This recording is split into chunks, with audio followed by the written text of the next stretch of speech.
The most important thing to remember when we are solving linear equations is that we are isolating the variable on one side of the equation. So in these first couple of examples, we only have one occurrence of the variable, so we'll go ahead and isolate that. First, we will subtract 5 from both sides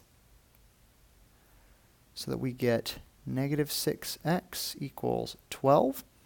And then dividing by negative 6, we arrive at our solution, x equals negative 2. Now I would suggest occasionally, I'll go ahead and do that here, checking your solutions. That's our proposed solution. So hopefully this statement is true. Well, this would be 12 plus 5, which is in fact 17. Therefore, x equals negative 2 is our solution. Occasionally you'll want to check that. There are some equation types that you have to do that.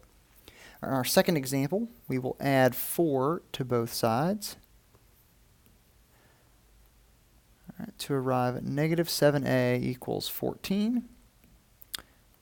Dividing by negative 7, we see that a equals negative 2. And again, we could go ahead and check that. I'm going to do that mentally. I'm going to do negative 2 times negative 7. It would be 14 minus 4, which is in fact 10. So a equals negative 2 is our solution. Moving on, we have something else. We have 2 occurrences of our variables. In fact, on the second equation, we have 3 of them. First thing we're going to do is simplify both sides of the equation when it gets more complicated. Simplify both sides, distributing and combining like terms, and then you will move one of those variable expressions to the other side, arriving at something that looks like the last question type. So for this one, I don't have to simplify anything, but I am going to subtract 5x, and the side that you move is irrelevant. I could move it to the right or the left. I'm going to go ahead and do the left, so that's negative 2x plus 2 equals minus 8. Now it looks just like the last type we were looking at, so we'll subtract 2.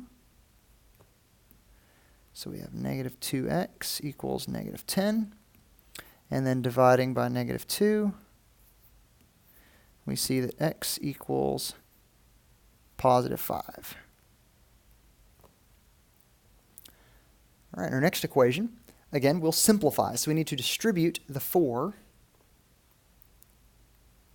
so that this is 4k minus 12 minus k equals k minus 6. We haven't simplified the left side completely yet, so we'll combine these two k terms to be 3k minus 12 equals k minus 6. Doing like in the last question, we will subtract k from both sides so that we have 2k minus 12 equals minus 6. Adding 12 to both sides, we have 2k equals positive 6. And then dividing by 2, we find that k equals 3. Now, the more complicated the equation gets, the more important that it is that we go back and check. So while I'm not doing that here, I very much suggest that you do that. It's a guarantee not only that I'm doing this correctly, but that when you're doing this independently, that your answers are correct. All right, 2 more like that last one. I'm going to move again my variables to the left side, so I need to, rather than subtract 4, I'm going to add 4x. So that I have 8x plus 5 equals positive 29. Subtracting 5. And I hope these examples are useful to you. It's 24 dividing by 8.